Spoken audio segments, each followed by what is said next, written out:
Tired of living in your parents' basement? Time to think like an investor.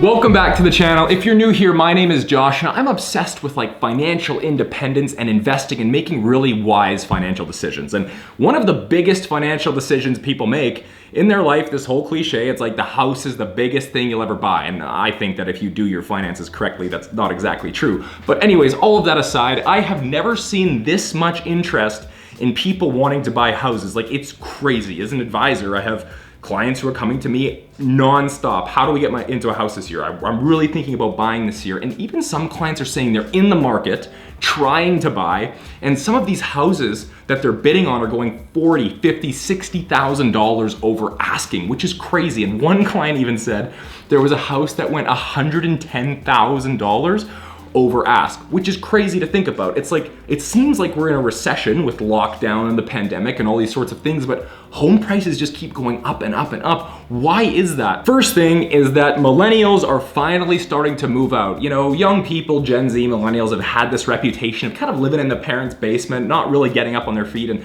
for valid reasons, right? In 2008, we had a massive financial crisis and that really halted the job market. And it was hard for young people to get on their feet in their career and actually move out. Well, prior to the crisis, prior to the pandemic, we had one of the hottest job markets ever, which means a lot of these millennials are actually now getting out and buying. And that mixed with the fact that the pandemic has us all locked inside, and where do you really want to invest money? A lot of people are saving a ton of money and are thinking, where am I gonna put this? And if I'm spending all of my life and all of my time in the place that I'm living, it's well, maybe that's a great case for investing in the place that we live in. And lastly, interest rates have never been this low. Our parents, if they were in the 80s, had 20% rates of interest on their mortgages. Today, I've had clients who get a mortgage at 1.75, 1.9%.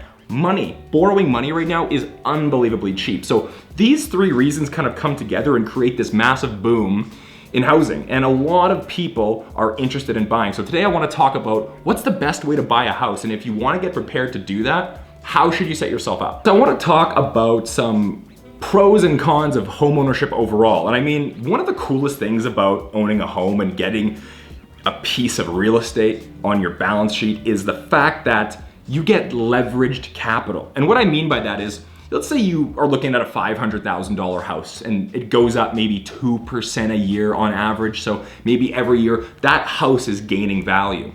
But you don't have to put up all the money. You only have to put up 5 or 10 or 20% down on a house, and you get access to the growth on the entire amount. So that's really cool because you're using leverage to get a rate of return on a larger amount than you even just have to invest. One of the best things about homeownership is what's called forced savings. Even personally for me, when I was starting my business, there were times when things were rough and I had to stop contributing to my investments because I couldn't make ends meet. You see, with your investments, you can withdraw from them and not really pay for that in the short term at least. It's future you that pays for that. But if you don't pay your mortgage payments and if you don't keep paying down that mortgage, the creditors are gonna come knocking on your door and they're gonna seize your house and they're gonna put you in jail and you're gonna be bankrupt forever. Well, okay, that's not true at all, but there's ramifications if you don't pay your mortgage. So it's this idea of forced savings. And lastly, sometimes I sit on the deck of my house and I'm kind of watering the grass on my rental property. And I have this tiny little dinky plot of land in the core area of my city with a house on it. And sometimes you sit there and you think, this is all I need. This is the best thing ever. I have this little plot of land that I get to make my own. I get to take care of and make sure that it's in the best shape possible. And that pride of ownership is a real thing.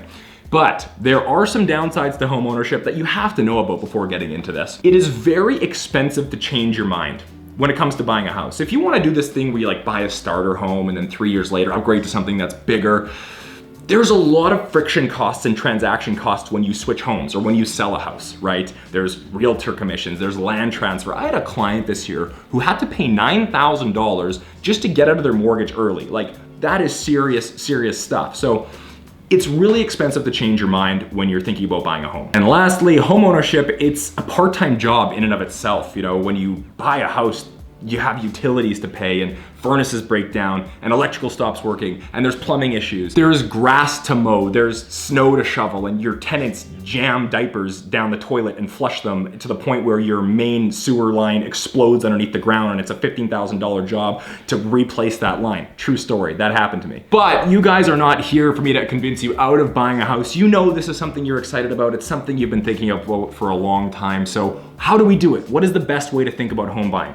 And if I'm honest, there's really just three things that we have to get right. There's coming up with the initial capital, whether it's, down payment and closing costs.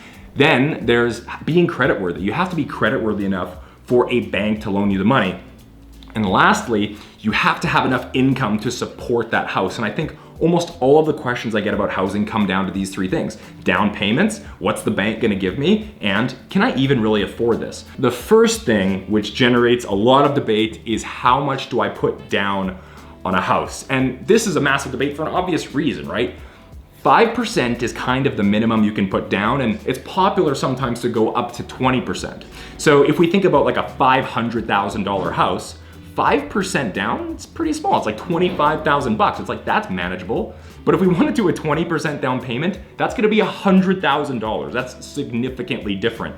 And the wisdom of the past and the Dave Ramseys of the world and your parents and your grandparents are all saying, save up until you can put 20% down. Well, I'm here to maybe introduce you to a new idea, which is given the unprecedented times that we're in, and by that I mean, okay, interest rates are extremely low, which means it's very cheap to borrow more money.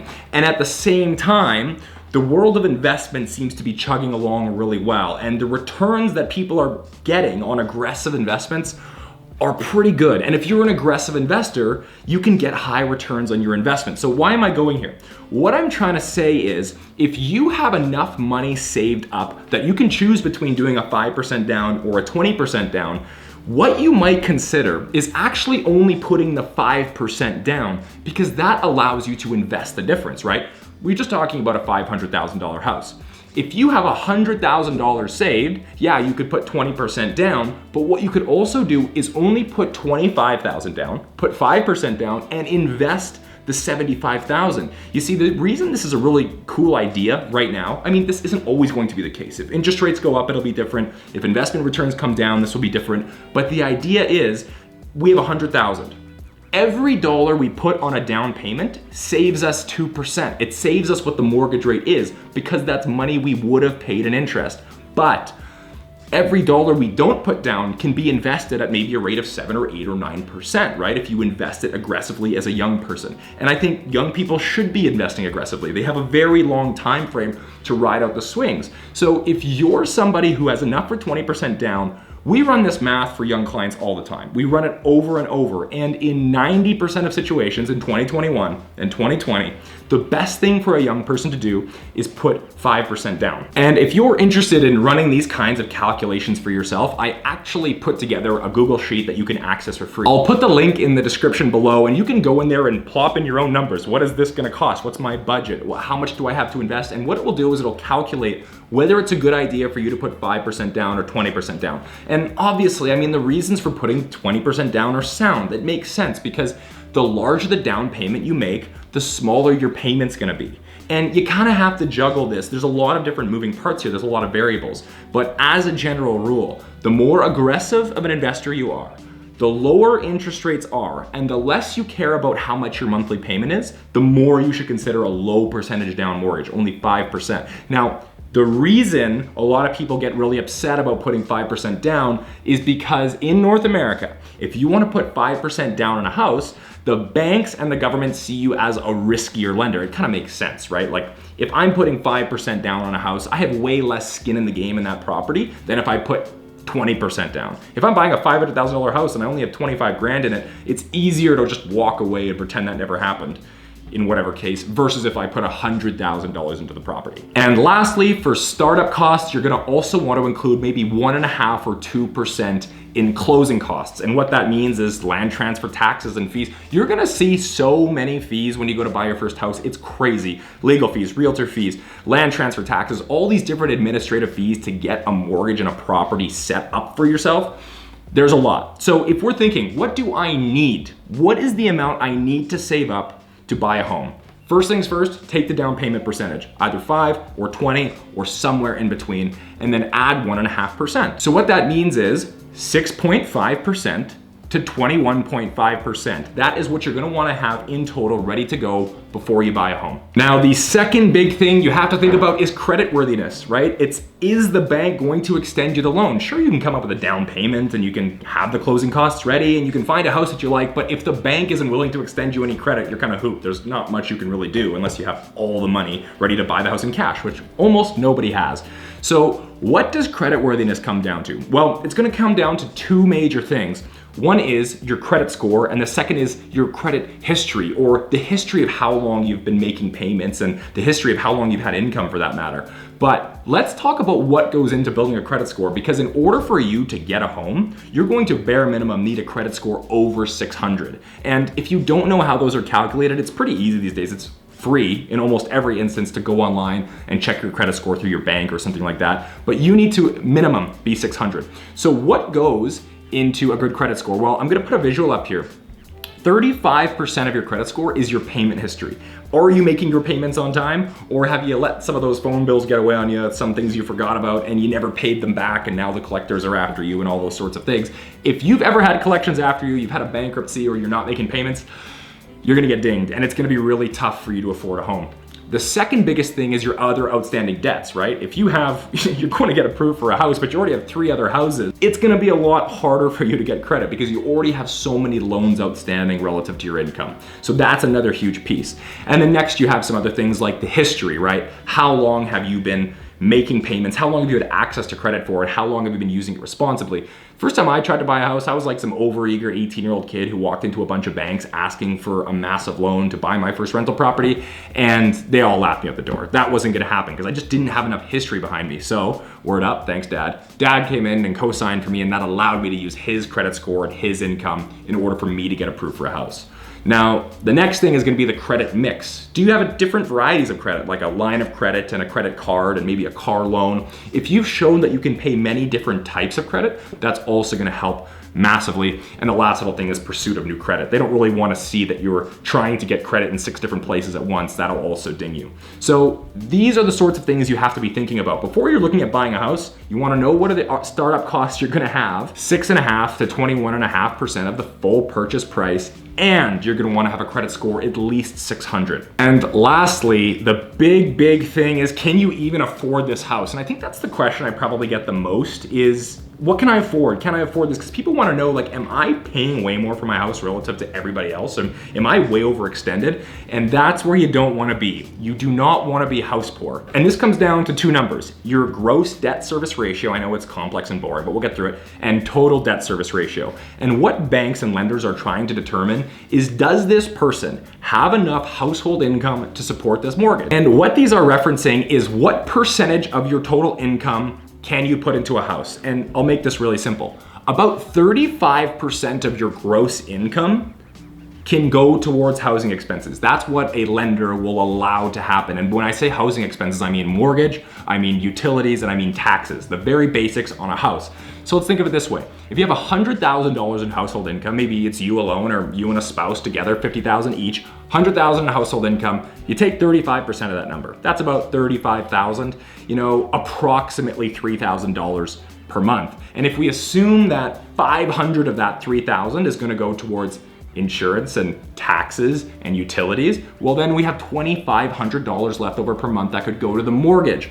And if we think about that and I ballpark it, that's probably in the range of a $500,000 house. So, I mean, if we think about it, a super easy heuristic you could use mentally is, well, 5 times my annual income is probably reasonable. That's probably what the bank would give me. But if you've ever owned money before, you might have come to the realization that what the bank is willing to do and what is right are not the same thing whatsoever. Banks operate kind of in this gold zone where they want to extend you enough credit that it's really hard to get out from under and it's hard to pay it, but they don't want to give you so much that you default. So they're kind of operating in that zone where can they max you out in terms of the handcuffs they put on you, because that's the most profitable for them. So all that being said, I wouldn't maybe consider your ability to afford a home purely as a percentage of your debt service ratio. What I would do is look at your budget, okay? How much money do I have to spend on a house?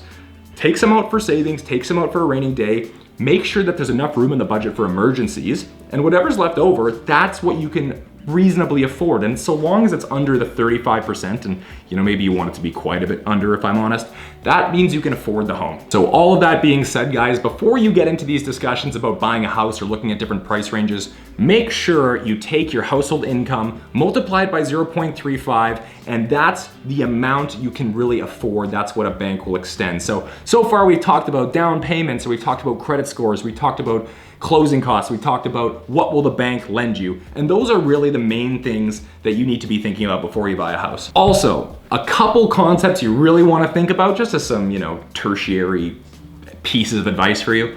One would be, get a pre-approval before you go shopping.